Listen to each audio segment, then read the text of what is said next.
Счастлив быть тот, кто путника встретил. Ганглери долго шел меж ветвями в дом огнебрата. Битвы змея палкой плеча твоей рожденная лихо летает. Вот улетела. Вновь я пришел за ясенем пира красоток Вальхаллы, чтобы не хуже прежнего пела. Рати отцу, откажет глупец. Пиво испей в доме огня, мясо вкуси, и злака ладью в кричном порту. А пообедав, обсудим ТЗ. А только вот с животными у нас нельзя. Так, проходите.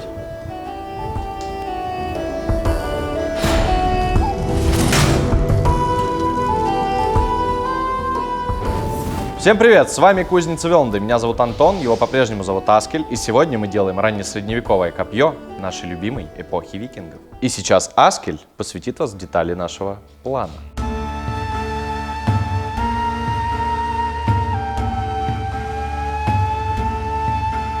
Итак, сегодня мы делаем копье. Мы выбрали в качестве источника тип D по Яну Петерсону, которое найдено в Хедебе. Данное копье интересно тем, что у него очень сложная схема сборки. И сейчас мы ее разберем. Итак, для начала нам надо собрать перо. Перо будет многосоставным, и центральной частью пера будут два торсированных 40-слойных куска дамаска. Затем на сердечник будет одета накладка из специфичного узора, сделанный из контрастных сталей и который называется зубы. И уже после этой как бы узорной части, но очень важной, которая придает копью эластичности, мы наварим лезвие.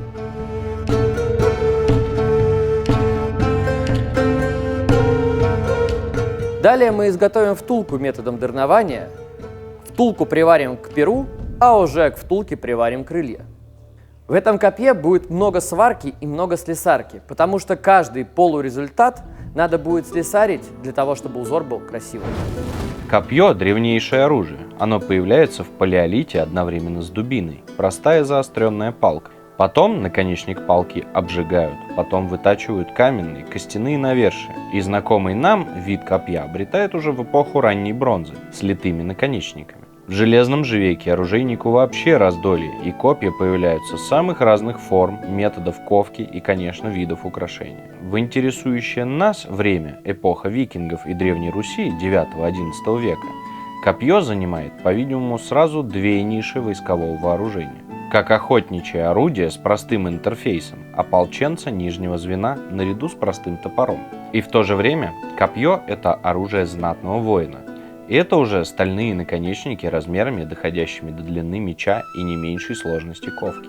И тут мы видим и дамаск, и разнообразную всечку, и, конечно, крылья. Перейдем к видам копий. Первое, что нужно запомнить, копье не метают. Что ты стоишь? Брось мне копье!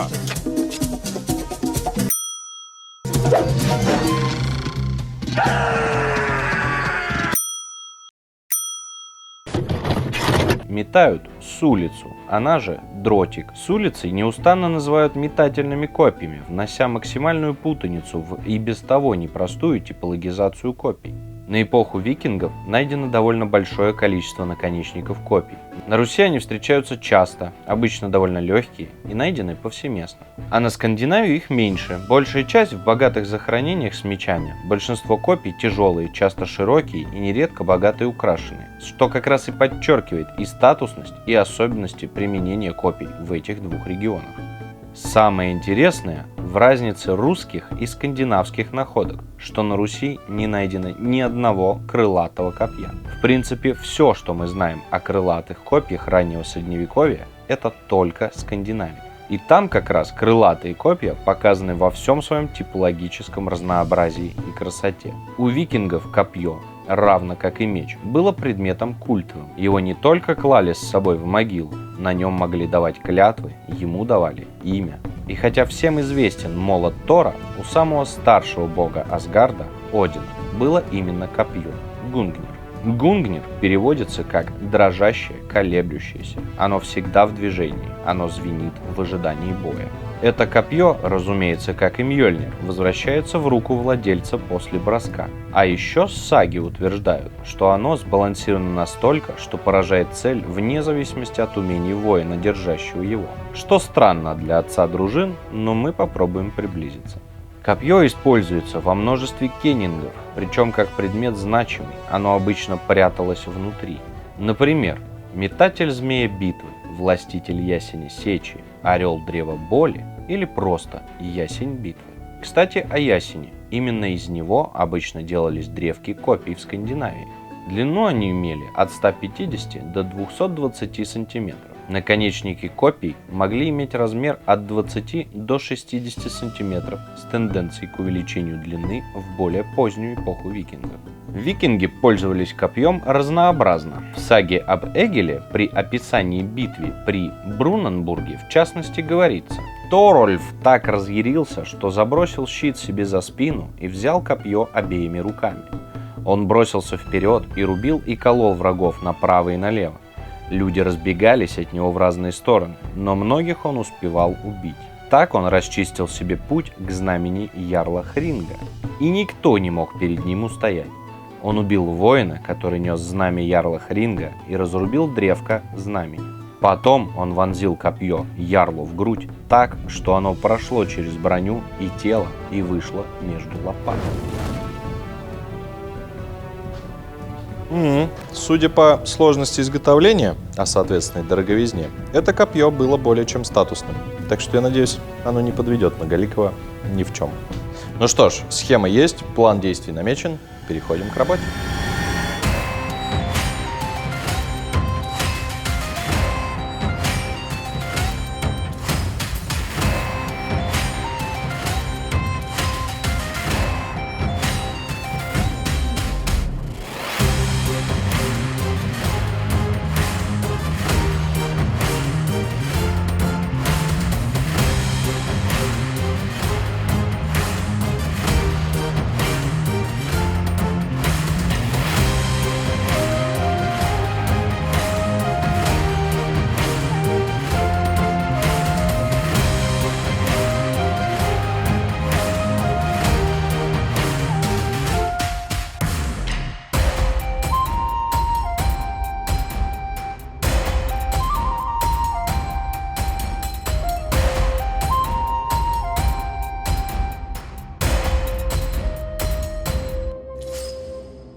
Так как мы решили сделать втулку бесшовной, как на некоторых находках подобных копий, мы решили сделать ее из массива методом дарнования. Для этого я взял 25-й квадрат, осадил его немножко, после чего прошили с двух сторон и, загнав в него дорн или дарно, напишите как правильно в комментариях, растянули массив в трубу.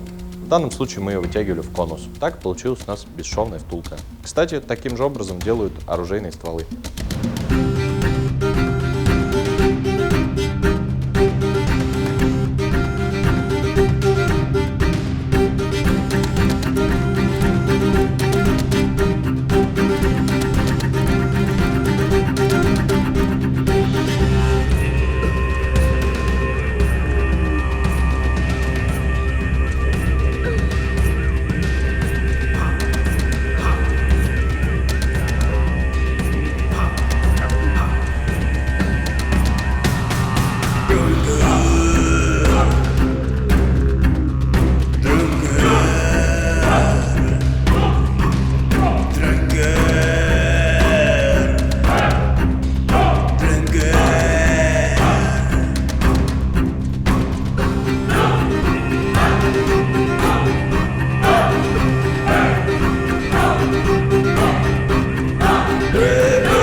Кто-нибудь, принесите буры!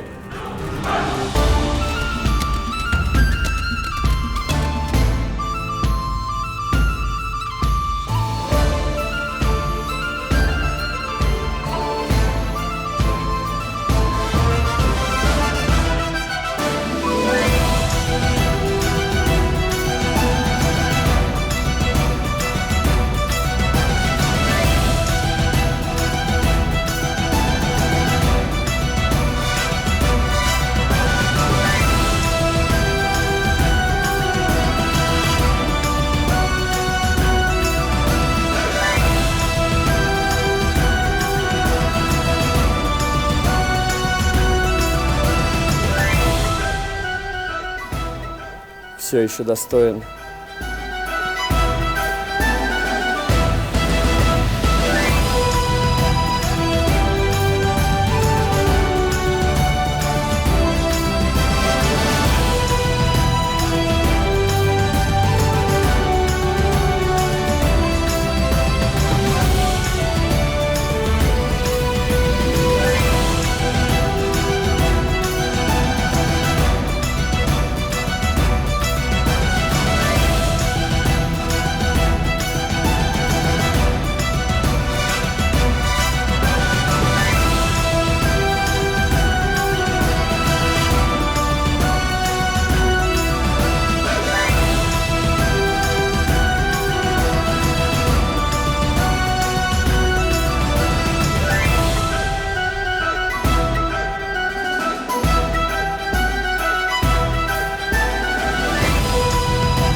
Что же я сейчас сделал? Я собрал пакет в 10 слоев, после чего сварил его. Сварки было 3, и делил я каждый раз пополам. Таким образом, получилось 40 слоев. После этого я протянул квадрат, который мы с Аскелем сторсировали в 2 разнонаправленных таких косички. Сейчас мне предстоит пробурить их и на сварочной температуре снова сделать их квадратными, для того, чтобы сложить их вместе и сварить в очередной пакет. И это только начало.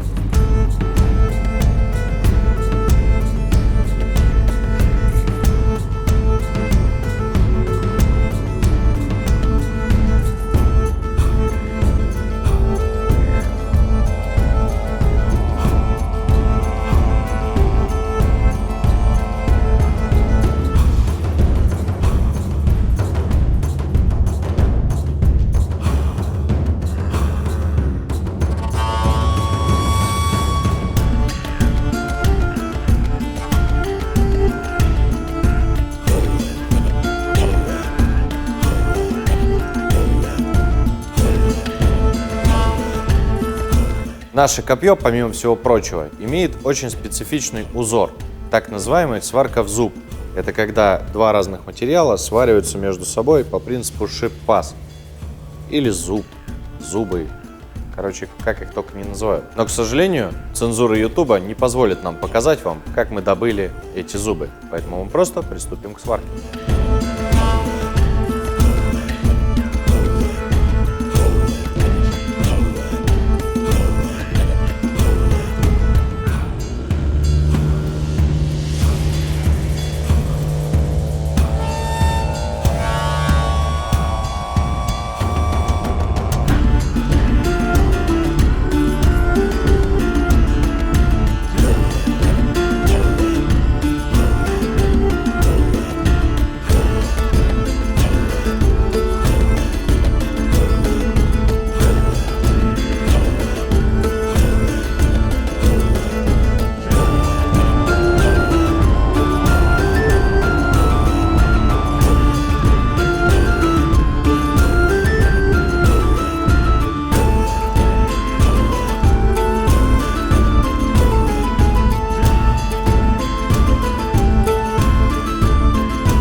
что ж, сердечник готов. Осталось дело за малым. Нужно приварить лезвийную часть. Делать мы ее будем из стали 60 S2A. На круто посоленной хрупкой бурой вздыхающей палубе нас крупами сдвинув идут на убой Гаральдовы баловни. Оседланы наспех в тяжелый доспех, щитами закованы. Идем впереди низкопалубных всех за дракаром конунга. Ах, конунг, ты в помыслах бранных своих небес неизменнее. Пока в парусах добрый ветер не стих, плюешь на знамение. А те 10 тысяч бедовых голов, что в плаванье проданы, с норвежских фьордов, шотландских холмов, лишь лестница к Лондону. Но глаз лошадиный людского ясней нам счастье не верится. Мы дремлем на досках и видим во сне птиц черных над вереском. Не будет возврата из черной дали ни пешему, ни конному. Вам всем отрядят по 6 футов земли и 7 футов конунгу.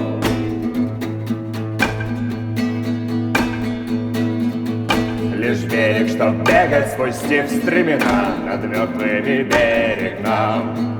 Ослепнет от слез твоя конунг жена на пристани Бергена. Ты думаешь, смерти страшимся, черт с ней! Для страха лета не те. Саксонские стрелы летят не в коней, а в тех, кто на их хребте. Душевно, парни, но нужно идти работать.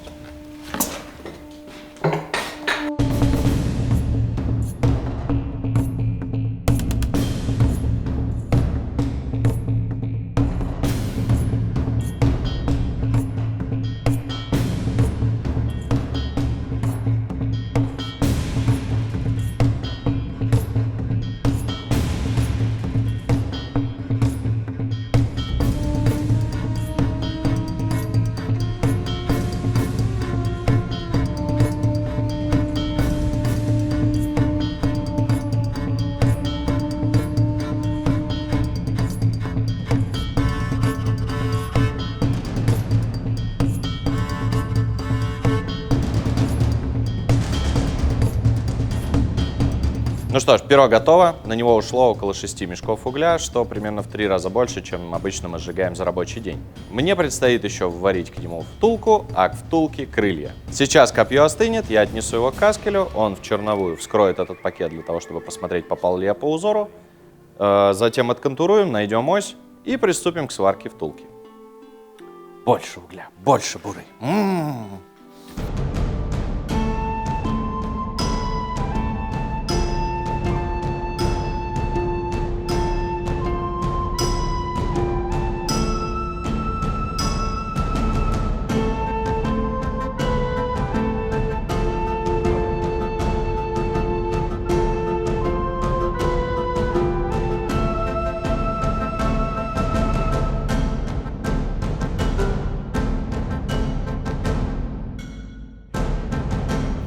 Перо нашего копья отконтуровано, ось найдена, и сейчас к этой оси мне предстоит приварить втулку. Варить мы будем ее также с помощью кузнечной сварки. Греем и варим. Да?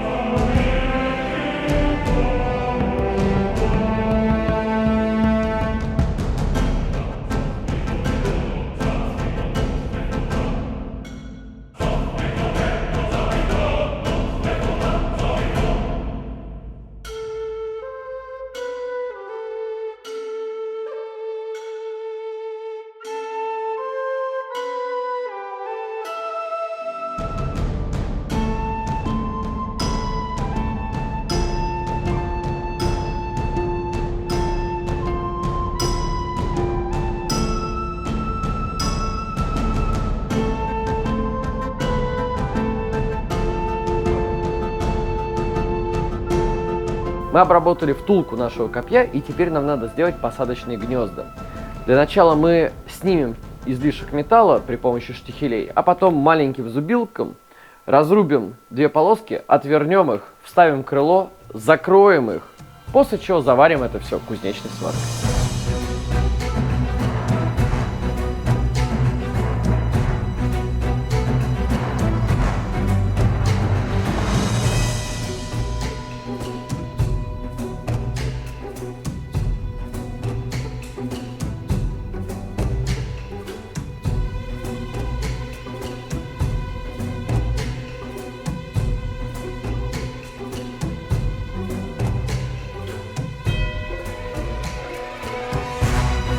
Итак, мы сформировали пазы на втулке копья. Теперь нам надо взять крылья, вставить уже в пазы и закрыть получившиеся борта. После чего приступить к кузнечной сварке.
Сука, кривой.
Всех тех, кто ушел в пучину морей, стоя по пояс в крови.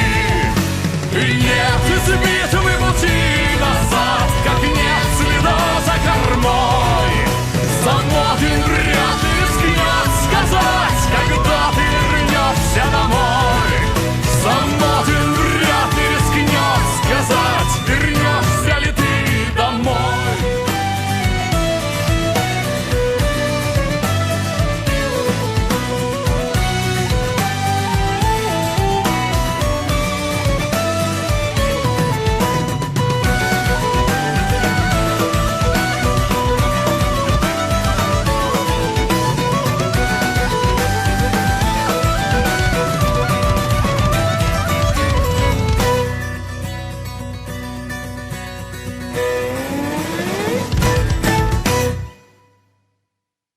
Всем спасибо за просмотр, не забывайте подписываться, ставить лайки, а также писать нам в комментариях, что бы вы хотели увидеть в следующих сериях. А для тех, кто хочет почувствовать себя настоящим викингом, еще парочка подобных копий есть у нас на прилавке. Все в ссылках в описании. Огромное спасибо всем тем, кто поддерживает нас рублем и совершает покупки у нас в магазине. Все так же по ссылкам в описании. С вами была Кузница Велнда. До новых встреч!